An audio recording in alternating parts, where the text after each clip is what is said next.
So for everyone, so that you know, I'm here at Jeremiah's. This is a great restaurant in the northern end of Utah. It's in Ogden, right off of 12th Street. And it's a great restaurant. We're so grateful to them to allow us to be here and to do an interview. And I'm here with my really good friend, Maria Hurd.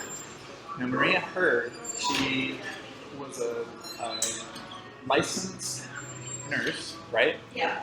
Yes, RN. An RN, right? She went all over the world with her parents, and so she knows a lot of different areas of the world. And her life has emulated a lot of different things that she learned as she was growing up. But one of the things that is the best is that she's been an amazing mother. She's been an amazing wife to follow her husband, who is also in the military and went everywhere. And she's amazing at helping people to know their value. And as you know, that's what I want to do, is show people their value. And so she does a huge example of that. She's amazing at that. She also is a Mary Kay consultant. She volunteers as a hospice, home care person. She goes around and helps with that. And I'm sure that the nursing has helped her with that quite tremendously. But the thing is she's building an incredible business through Mary Kay as well. And so she helps these young women that want to be entrepreneurial. And if you love makeup, if you're very entrepreneurial, I highly suggest that you go to Maria. She is incredible at what she does, and she's an amazing friend. And I'm so happy to be able to do this interview with her. She has some incredible insights. So without further ado, we're going to get into the interview. So first of all, I just wanted to have the people watching to just kind of get to know you a little bit more. And so tell us where you grew up, how you got to be in. You're now in Willard, right? Yes. You live in Willard, Utah. Mm-hmm. So kind of do a brief explanation of where you come from and how you got to where you are now. Okay. So I was born at Hill Air Force Base. really? Yes. Wow. So my father was in the Air Force. So my dad was in the Air Force for 20 years. So we moved around. And then when I was almost 18, I married, and my husband was in the Air Force. My husband got out of the Air Force after 7 years, and we went to Provo, Utah, and he went to school. I had babies. Okay. And I also watched, I had a daycare in my home, so I could help with family finances. I didn't know any other way at the time. We lived off the GI Bill, and my husband had a few jobs at BYU, and so I had the daycare, and we did that for about 4 years. My husband ended up being an air traffic controller, but he has a zoology degree. He wanted to be a veterinarian. Wow. But yes, Ronald Reagan in 1981, I believe, fired all the air traffic controllers. Wow. They said, "Oh, you can't do that. You won't do that." He did. He fired them because they were going to go on strike. My husband, who was an air traffic controller in the military, got hired on, and he worked for the government as an air traffic controller for 30 years. So we lived in many different places. The first job he had as an air traffic controller was in Twin Falls, Idaho.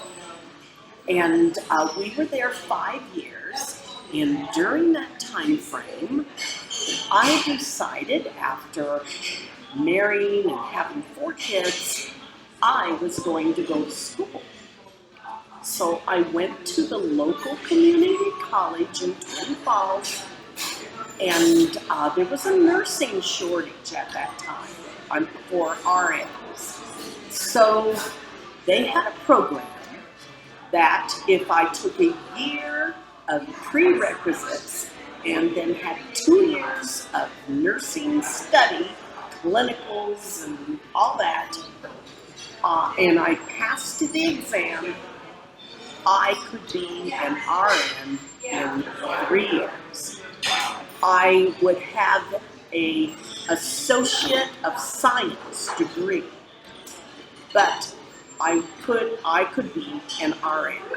I couldn't do what bachelor degree RNs do, like be in administrative jobs, but I could work in the hospital, and I could be a charge nurse, which I did. I was an RN for about 18 years, and it helped my family.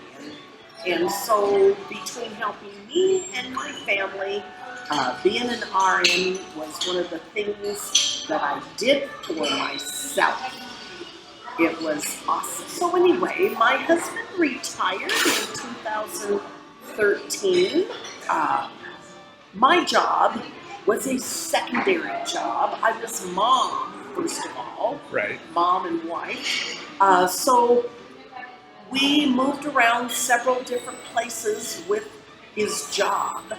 So my job was secondary. I could usually find an RN nurse job somewhere. That I always wanted to make sure that I fulfilled my mom calling. Left his last job, which was in Fort Worth, Texas, and he told me I could choose where we retired to because I followed him around for years.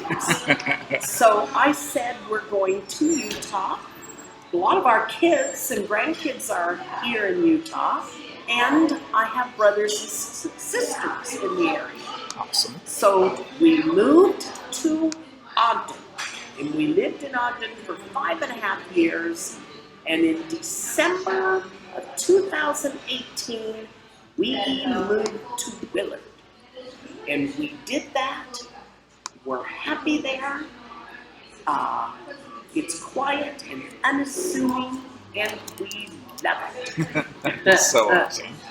One of the things that you said that really I loved was when you talked about the fact that your mom duties were your highest priority.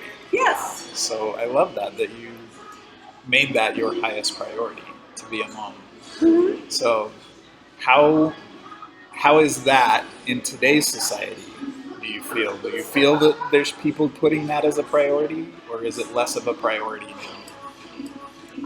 I think it is less of a priority now, but it of course goes back to who are you talking to. I think there are a lot of women that are spiritually minded and mother-oriented.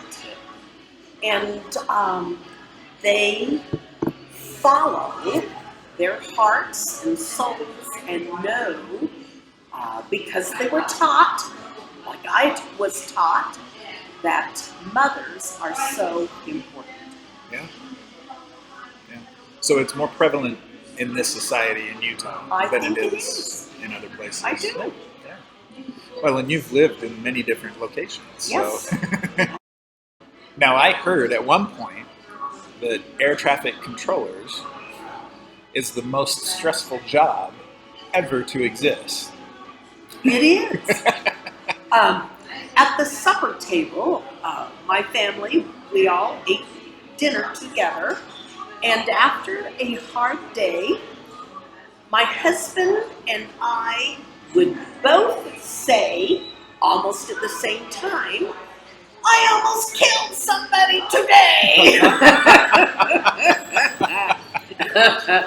We both felt that way. Yeah. So coming from a nurse Yeah. side of things and from an air traffic Yes. controller, yeah, I could Yeah. see that. It was a little crazy. Yeah. Wow, that's awesome. I love that. I love that. So how do you handle those stressful situations, especially when you have a family that you're raising? How did you handle those stressful situations in your life? I think telling myself to stay calm. Now, I think it was easier said than done. I could, on the outside, be calm and do it in a calm manner, Right. but I think inside, I wasn't that calm. I think inside it took some time. But I think if you can control your body, body language, and your talk, what you're saying, you're doing well.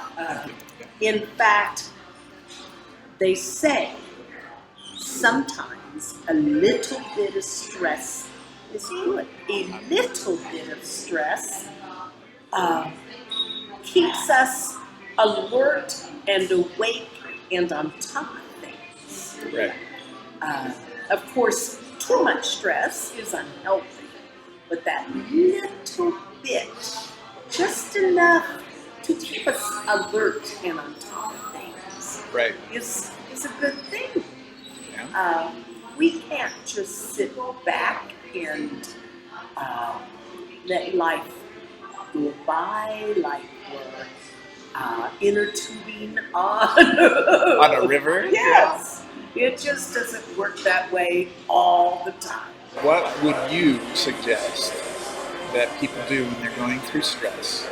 I mean, you said that you talk to yourself and say, is that how you would recommend it for other people? Or was that something specific to you? I think everybody should be able to have a conversation with themselves to be aware of how we're feeling, what we're thinking, and yes, talk to yourself. It's okay. Yeah. And you, That's coming from a nurse. yes, Right? we are in charge of our thoughts and our actions. So yes, we need to talk to ourselves and not only talk calm things, to have some meditation, some thoughtfulness in taking a moment, a step back, if you have to sit a minute. But yes, Yeah. take in what is happening and be thoughtful about it and be real. Listen to yourself. Right? Sometimes in this COVID time, I have found myself getting out of hand. We're in charge of ourselves. We create our own life and what it's going to be. Right? We are the authors. Yep. Yep. So how do you want it? That's right. And actually, I've heard this from several different sources, but one of the sources was actually one of the leaders of the faith that you are a part of, and they said that life is about accepting what is as it is now Yes. and creating what you want. Yes. That is so true. You know, because as we go through life, we can't control anything that has happened to us, Right. right? And he even went as far to say that those were all blessings from God to you, specifically for you. The more that you think about the things that have happened to you in your life in the past, can you see blessings coming from even the hardest times in your life? Yes. Is there a particular time that you could share with us where life was a little bit more difficult than you thought you could handle? My youngest son, he is a drug addict. Well, when we lived in Colorado, for 20 years. We brought up our children there. The last place we lived, and we lived there for 13 years in Castle Rock, Colorado. One of my daughters and myself were in the basement going through some things, and we happened to come across some things of his, and apparently they looked like stuff that you would use, I have heard, to make meth. This was very concerning to me. At that same time, my husband, along with his air traffic controller job, he was on the town council of Castle Rock, Colorado. He was a person who people listened to. He was a person who helped make Castle Rock a great place. And here, all of a sudden, it seems that we're not contributing correctly. Wow. We did turn in the things we found in the basement. My daughter and I turned them into the police. The next thing I know, it is in the newspaper that town councilman of Castle Rock, his son, anyway, sometimes we are stronger than other times in our life. Sometimes we are. Other times we are not as strong as we'd like to be. I think it was just extremely difficult for me to deal with my son when we realized he is a drug addict and he has bad friends and he is not doing correct things. And all of a sudden it's in the newspaper, a Denver newspaper, Right. about my husband and my son, and I don't know, I didn't handle it that well. I got to learn about myself, which is always a good thing, learning about yourself. And I just realized that it was going to be a learning time for me, and my husband, our family, for perhaps the rest of our lives. Wow. Now, that happened when my son was probably 19 years old. He is in his mid-30s now. So we have been at this for years.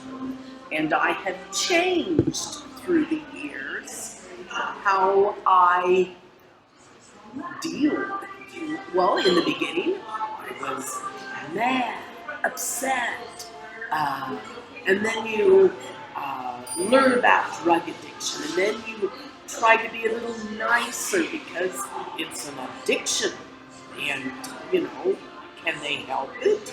Maybe, but they got problems. You evolve as they are evolving. Right. Sure, they try to go to rehab. I would say he's tried over and over and over, but he's still a drug addict. He's in a halfway house house in Colorado, and he is working a job and going to a court-appointed rehab. I would just like to think, again, that he's learning something and something will come from it and he will make wise choices. I pray for him. But now, I don't give him money anymore. I used to give in to him and give him, I don't know, money for something, $20 for a need he said he had. Right. For the past year, I've stopped. I have not given him any money. Won't do it. Don't do it. Right. When his birthday came in May, I bought him a present online and it was sent to him. No money to him. That's how it goes. Yep. And you evolve, he evolves, and we all try to become better at the relationship and at ourselves. Right. So it seems as though you have a little bit more calmness, peace, understanding, as it were, around the relationship that you have with your son now than you did before. Sure. But I think it has to come from I'm older and wiser now. Yes. And it's also, it was like, how many years have we been at this? I'm tired of it. Right. That's a lot of it. I just am tired of it. So, I had to make, finally, ground rules. Right. I didn't make them before. I wasn't tired enough. But now, yes, there's ground rules. They're in my head of which I will and will not do. Yeah, absolutely. Yes. Yeah. But I love my son. So the next question is, would you have learned that if your son had been a stalwart person and not done anything wrong? Would you have learned all of that strength that you have now and resilience towards him being in control of his own life? No.